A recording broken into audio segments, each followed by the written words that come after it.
warahmatullahi wabarakatuh. Perkenalkan, nama saya Sofia Hidayah, salah satu dosen tetap Program Studi Pendidikan Matematika Universitas Nurul Jadid. Bidang keilmuan saya adalah Pendidikan Matematika. Dan kali ini izinkan saya untuk menjelaskan salah satu mata kuliah yang saya ampuh, yaitu mata kuliah Telaah Matematika SMA. Mata kuliah ini membekali mahasiswa dengan kemampuan untuk memahami, menerapkan, dan menganalisis konsep-konsep matematika sekolah menengah yang mencakup materi aljabar, geometri, trigonometri, kalkulus dasar, dan statistika serta peluang. Selain itu, mahasiswa dilatih untuk berpikir kritis melalui kegiatan menganalisis kesalahan atau kesulitan siswa dalam memahami konsep matematika berdasarkan artikel ilmiah terpublikasi. Selanjutnya, untuk capaian pembelajaran mata kuliah yang diharapkan ada 4, yaitu CPMK 1, mampu menunjukkan sikap mandiri, disiplin, kerjasama, dan bertanggung jawab. CPMK 2, menguasai konsep, prinsip, dan prosedur dasar matematika sekolah untuk mendukung pembelajaran dan studi lanjut. CPMK 3, mampu menerapkan pengetahuan matematis dalam penyelesaian soal. CPMK 4, mahasiswa mampu menganalisis kesalahan atau kesulitan siswa dalam memahami konsep matematika sekolah berdasarkan artikel ilmiah terpublikasi. Perkuliahan dilaksanakan dalam 16 pertemuan yang terdiri dari 14 kali pertemuan untuk penyampaian materi perkuliahan, 1 kali pertemuan untuk UTS, dan 1 kali pertemuan untuk UAS.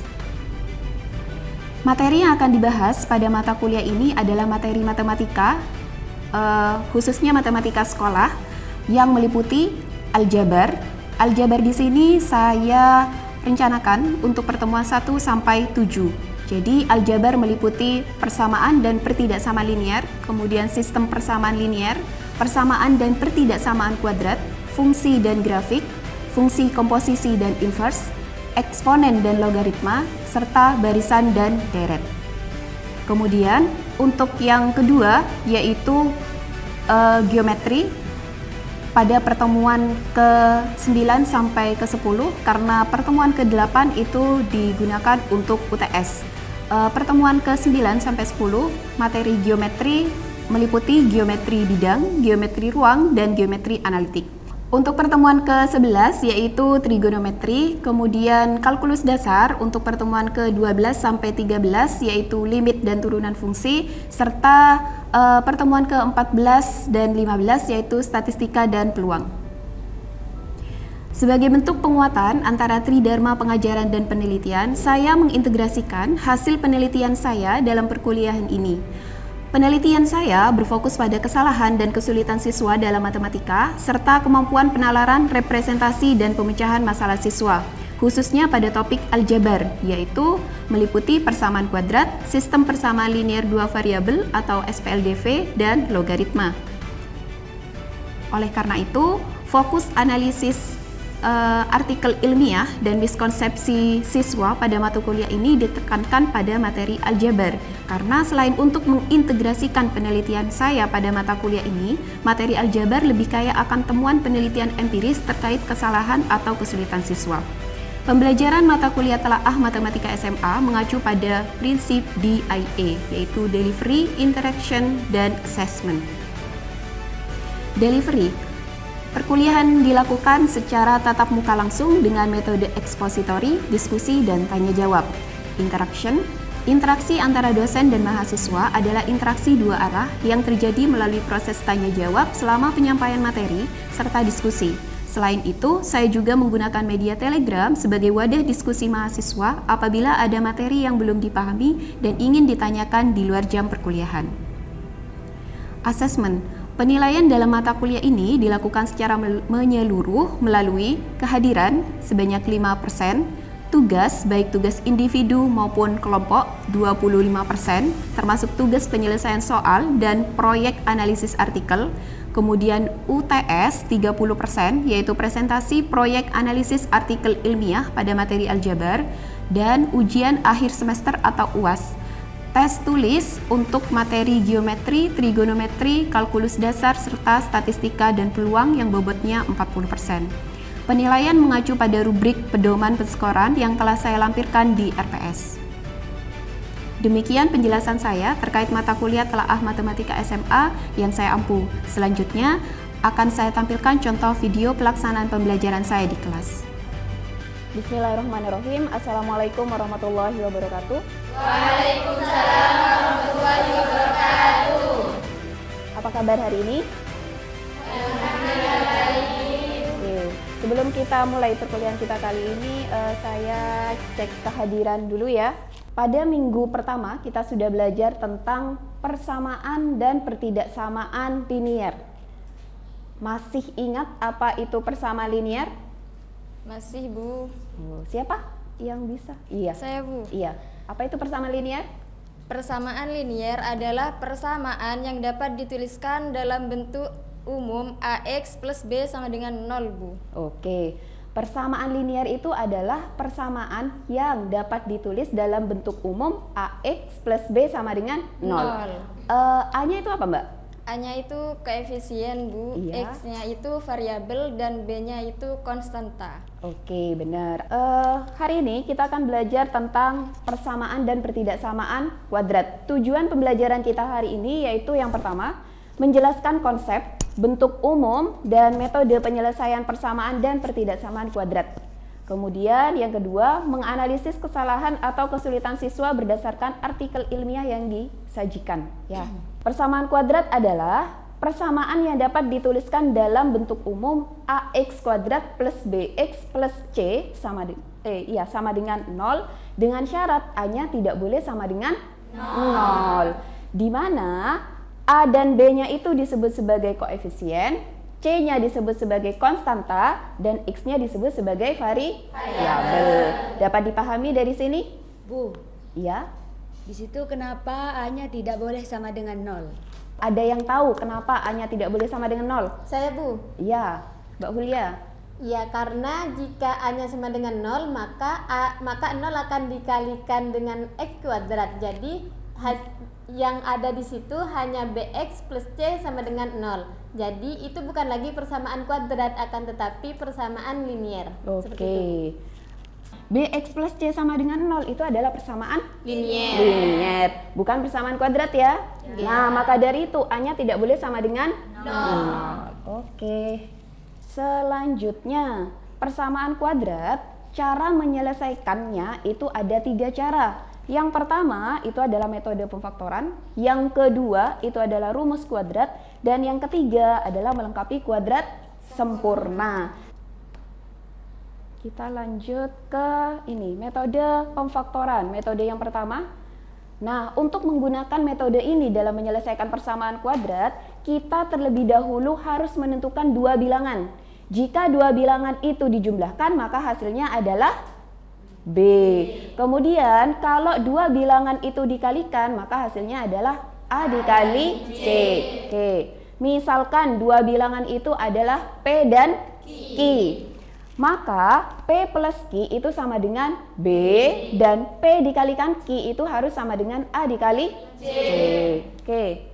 Kalau seandainya di sini saya punya contoh, carilah himpunan penyelesaian dari X kuadrat plus 6X plus 5 sama dengan 0. Oke, kita tentukan dulu A-nya berapa, B-nya berapa, C-nya berapa. Ya, A-nya 1 ya, B-nya 6, C-nya 5. P plus Q sama dengan B, berarti P plus Q sama dengan 6. Kemudian P dikalikan Q sama dengan A kali C, berarti P dikalikan Q sama dengan 1 kali 5 sama dengan 5. Berarti bilangan berapa? 2 bilangan ya. Jika dijumlahkan itu hasilnya 6, dan jika dikalikan hasilnya 5. Berarti P-nya 1, Q-nya 5. Nah, dari sini kalian bisa enggak menentukan pemfaktorannya? Saya, Bu. Ya, pemfaktorannya gimana, Mbak? Jadi faktornya adalah X plus 1 dikali X plus 5 sama dengan 0. Oke, jadi faktornya itu adalah X plus 1 dikalikan X plus 5 sama dengan 0. Oke, kemudian? Sehingga diperoleh X plus 1 sama dengan 0 Iya. atau X plus 5 sama dengan 0. Oke, atau X plus 5 itu sama dengan 0. Oke, jadi akarnya berapa? X sama dengan? Min 1. Negatif 1 Negatif 1. atau X-nya sama dengan Negatif negatif 5. Berarti HP-nya sama dengan X, sedemikian hingga X sama dengan negatif 5 atau X sama dengan negatif 1. Oke ya. Kemudian metode yang kedua yaitu rumus kuadrat. Kalian pasti sudah sering menemui rumus kuadrat ini, ya kan? Jadi X sama dengan negatif B plus minus akar B kuadrat min 4AC per 2A. Contohnya sama, contoh seperti yang tadi, carilah himpunan penyelesaian dari X kuadrat plus 6X plus 5 sama dengan 0. Tentukan A-nya berapa, B-nya berapa, C-nya berapa. Ya, setelah diketahui kita substitusikan ke rumus kuadratnya. Karena ini negatif 3 plus minus 2 berarti negatif 3 plus 2 atau negatif 3 min 2. Sehingga diperoleh X-nya negatif 1 atau X-nya negatif 5. Sama ya himpunan penyelesaiannya kayak tadi? Sama. Oke, sama. Ada yang ditanyakan? Oke, belum. Nah, ini metode yang ketiga atau metode yang terakhir. Contohnya, carilah himpunan penyelesaian dari X kuadrat plus 6X plus 5 sama dengan 0 dengan metodenya yaitu melengkapi kuadrat sempurna. Caranya yang pertama apa? Menjadikan yang ruas kiri itu mengandung variabel X, yang ruas kanan tidak mengandung variabel X. Berarti kedua ruas saya kurangi dengan 5. Boleh ya? Oke, sehingga didapat X kuadrat plus 6X sama dengan negatif 5. Setelah itu, langkah yang kedua apa? Langkah kedua adalah menjumlahkan dengan kuadrat setengah koefisien X-nya. Koefisien X-nya kan 6. Ya, koefisien X-nya 6 ya. Berarti saya jumlahkan dengan 6/2 dikuadratkan. Koefisien X-nya 6 dibagi 2. Kan setengah dari 6 dikuadratkan. Jadi ruas kiri saya jumlah dengan 6/2 kuadrat, ruas kanan saya jumlah dengan 6/2 kuadrat. Bisa dipahami? Bisa. Oke. Sehingga hasilnya adalah X kuadrat plus 6X plus 9 sama dengan negatif 5 plus 9. Jadi X kuadrat plus 6X plus 9 sama dengan 4. Ya? Oke. Nah, kuadrat sempurna dari X kuadrat plus 6X plus 9 itu apa? X plus 3 kuadrat. X plus 3 kuadrat sama dengan 4. Lalu langkah selanjutnya apa? Yaitu mengakarkan kedua ruasnya. Jadi kedua ruas diakarkan. Ya. Jadi X plus 3 kuadrat diakarkan, kemudian 4-nya juga diakarkan di ruas kanan. Sehingga diperoleh X plus 3 sama dengan plus minus 2. Karena plus minus 2 berarti faktornya yang pertama X plus 3 sama dengan 2. Ya. Yang kedua berarti X plus 3 sama dengan minus 2. Mohon maaf bukan minus ya, tapi negatif 2. Berarti X plus 3 sama dengan 2 diperoleh X-nya negatif 1. X plus 3 sama dengan negatif 2 hasilnya yaitu X sama dengan negatif 5. Berarti himpunan penyelesaiannya adalah X sedemikian hingga X sama dengan negatif 5 atau X sama dengan negatif 1. Sama ya? Sama. Oke, dengan pemfaktoran, dengan rumus kuadrat, dengan melengkapi kuadrat sempurna hasilnya sama. Ya? Oke. Selanjutnya kita akan bahas tentang pertidaksamaan kuadrat. Di pertemuan 1 kita juga belajar tentang pertidaksamaan, ya kan? Ya. Oke, pertidaksamaan itu tandanya apa? Ada yang masih ingat? Saya, Bu. Iya, Mbak Nanda? Ada 4, Bu. Ada 4, apa itu? Kurang dari, lebih dari, kurang dari sama dengan, dan lebih dari sama dengan. Oke, tanda untuk pertidaksamaan ada 4, kurang dari, lebih dari, kurang dari sama dengan, sama, lebih dari, sama dengan. Nah, kalau pertidaksamaan kuadrat apa? Pertidaksamaan yang memuat bentuk kuadrat. Jadi, bentuk-bentuknya AX kuadrat plus BX plus C kurang dari 0. Yang kedua, AX kuadrat plus BX plus C lebih dari 0. Yang ketiga, AX kuadrat plus BX plus C kurang dari sama dengan 0. Dan yang terakhir, AX kuadrat plus BX plus C lebih dari sama dengan 0. Dan juga syaratnya sama, A-nya tidak boleh sama dengan 0. Oke. Yang pertama, daerah pertama yang ini kurang dari negatif 5. Ya. Kemudian daerah kedua berarti antara negatif 5 sama negatif 1. Ya. Kemudian daerah yang ketiga itu yang lebih dari negatif 1. Kita ambil satu bilangan di daerah yang kurang dari negatif 5, kemudian di daerah di antara negatif 5 sama negatif 1, dan daerah yang lebih dari negatif 1. Kita ambil yang di sebelah kiri kurang dari negatif 5 dulu. Kita ambil misalkan negatif 6, kurang ya dari negatif 5. Kita ambil X-nya sama dengan negatif 6. Kemudian kita substitusikan ke persamaan kuadratnya. X kuadrat plus 6X plus 5. Diperoleh hasilnya 5 ya. Ini ya. Di belakang 5 ya. Nah, 5 itu positif apa negatif? Positif. Nah, karena positif, berarti kita kasih tanda di belakang. Positif gitu ya. Oke, kemudian ambil bilangan yang diantara negatif 5 sama negatif 1. Boleh saya ambil negatif 3? Boleh. Berarti kita substitusikan ke persamaannya X kuadrat plus 6X plus 5. Diperoleh hasilnya negatif 4. Negatif ya? Oke. Next, kita ambil daerah yang lebih dari negatif 1. Paling gampangnya kita ambil 0. Ya. Kita substitusikan ke persamaannya X kuadrat plus 6X plus 5. Berarti hasilnya diperoleh 5 juga. Positif ya? Oke. Kemudian kita taruh ke garis bilangan tadi. Yang di sebelah kiri negatif 5 itu positif. Kemudian di antara negatif 5 sama negatif 1 itu negatif. Yang lebih dari negatif 1 itu positif. Oke.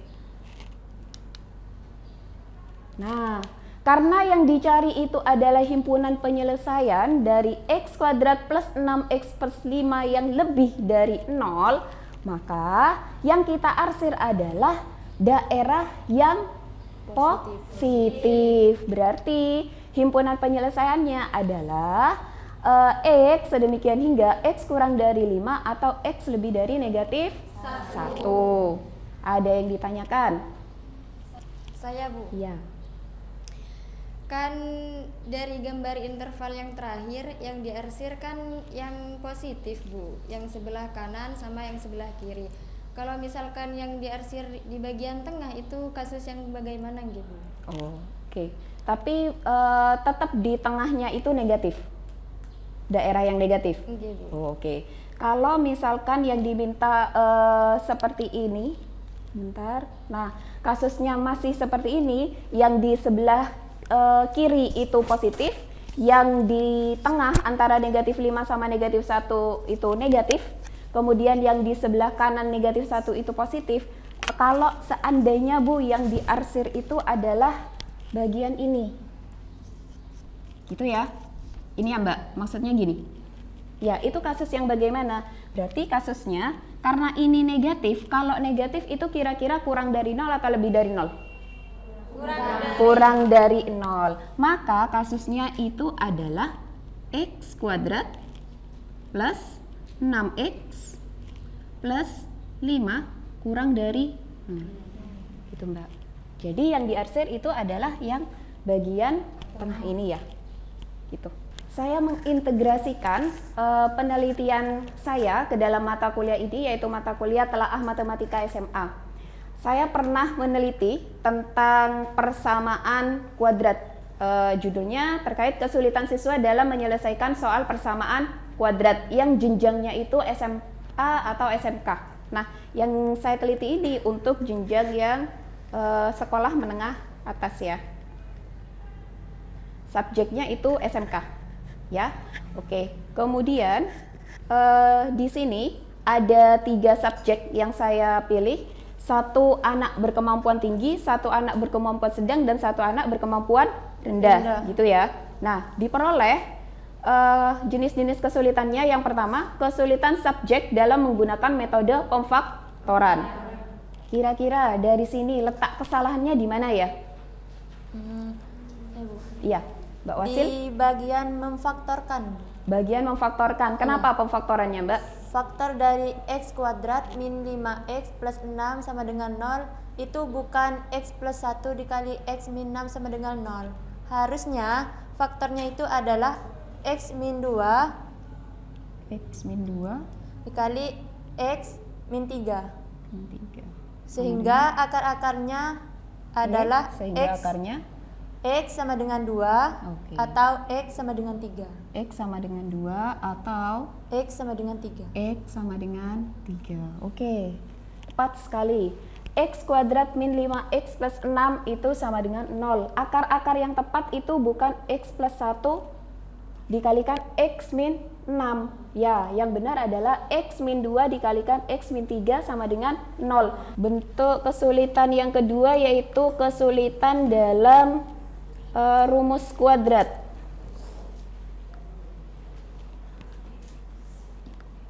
Oke, ini. Coba kalian cermati, kira-kira di bagian mana yang keliru? Ya, Mbak Robi. Pada baris kedua, Bu. Baris kedua, kenapa, Mbak? Siswa salah mendistribusikan nilai C-nya, Bu. Seharusnya nilai C-nya itu negatif 1, bukan 1. Maksudnya siswa salah mensubstitusikan C. X kuadrat plus 2X min 1. A-nya berapa, Rek? A-nya? Hanya 1. B-nya berapa? 2. C-nya berapa? Negatif 1. Oke. Berarti yang ini seharusnya gimana? Ini salah ya? Ya, berarti seharusnya gimana? Negatif 2 plus minus akar 2 kuadrat dikurangi sebentar ya, maaf. Dikurangi 4 kalikan 1 dikalikan negatif 1 ya. Oke. Berarti per 2 dikali 1. 2 dikali 1 sama dengan negatif 2 plus minus akar 4 plus 4 ya. 4 kali 1 kali negatif 1. Terus di depannya kan min. Berarti jadi positif ya? Iya. Per 2. Berarti diperoleh negatif 2 plus minus akar 8 per 2. Oke. Berarti misalkan di sini kan 2 plus minus akar 8. Berarti 2 plus minus 2 akar 2. Boleh? Akar 8 sama dengan 2 akar 2 ya? Per 2. Berarti 2 plus minus, mohon maaf.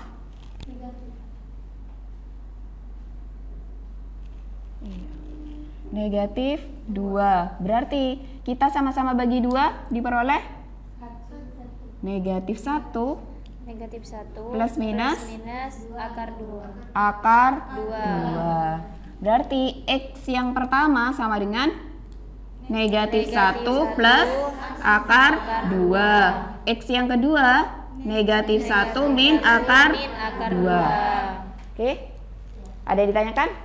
Kesulitan yang ketiga yaitu kesulitan subjek dalam melengkapi kuadrat sempurna. Kenapa? Karena biasanya siswa itu jarang menggunakan metode ini. Yang paling sering digunakan itu adalah metode pemfaktoran dan metode rumus kuadrat. Kalian pasti jarang juga kan ya? Iya, paling sering pemfaktoran sama rumus kuadrat. Dan kesulitan yang keempat yaitu kesulitan dalam menggunakan sifat akar kuadrat. Monggo silakan dicermati yang ini kira-kira apa yang keliru? Saya, Bu. Ya, Mbak Ani. Kesalahannya terletak pada itu, Bu. X sama dengan 4/3. Oke, seharusnya apa? X sama dengan plus minus 4/3. Oke. Jadi nilainya akar 16/9 yaitu X sama dengan plus minus 4/3. Oke. Jadi ada dua nilai akar yaitu plus 4/3 dan minus 4/3. Oke, X-nya 4/3 atau X-nya negatif 4/3. Bisa? Oke, apa kesimpulan yang pertama? Jadi kesimpulan yang pertama yaitu persamaan kuadrat adalah persamaan yang dapat ditulis dengan AX kuadrat plus BX plus C sama dengan 0 dengan syarat A tidak boleh sama dengan 0. Dan cara penyelesaiannya ada 3. Yang pertama metode pemfaktoran, yang kedua rumus kuadrat, yang ketiga yaitu melengkapi kuadrat sempurna. Oke, benar sekali. Ada tambahan? Selanjutnya kesimpulan apa lagi yang kita dapat selain persamaan kuadrat? Apa lagi? Apa? Pertidaksamaan kuadrat. Apa itu pertidaksamaan kuadrat? Pertidaksamaan dalam bentuk kuadrat. Berarti AX kuadrat plus BX plus C. Apa saja kira-kira yang bisa kita analisis tadi terkait kesalahan atau kesulitan siswa dalam menyelesaikan persamaan kuadrat? Ya, Pak Nanda. Saya, Bu. Berdasarkan artikel yang disajikan tadi, kesulitan siswa dalam menyelesaikan persamaan kuadrat ada 4, Bu. Yang pertama, kesulitan dalam metode pemfaktoran, di mana siswa salah menentukan faktor-faktor dari persamaan kuadrat. Yang kedua, kesulitan dalam ruas kuadrat, di mana siswa salah mensubstitusikan nilai C pada rumus kuadrat. Yang ketiga, kesulitan dalam melengkapi kuadrat sempurna. Tidak ada subjek yang menggunakan metode ini karena siswa kesulitan untuk mencari bilangan yang akan ditambahkan pada kedua ruas. Ya, Dan yang terakhir, kesulitan dalam menggunakan sifat akar kuadrat, di mana saat menyelesaikan persamaan kuadrat dalam bentuk X kuadrat sama dengan K, siswa mengakarkan kedua ruas dan hanya memperoleh satu akar saja. Iya, benar sekali. Jadi kesimpulan untuk pembelajaran kita kali ini ada 3, persamaan kuadrat, pertidaksamaan kuadrat, dan juga analisis dari kesulitan dan kesalahan. Kesulitan atau kesalahan siswa dalam menyelesaikan persamaan kuadrat. Benar sekali. Jika memang sudah tidak ada yang ditanyakan, mungkin cukup sekian dulu ya pertemuan kita kali ini. Kita ketemu minggu depan, materinya terkait fungsi. Oke, silakan dipelajari. Kalau memang masih ada yang ingin ditanyakan, boleh ditanyakan di grup Telegram.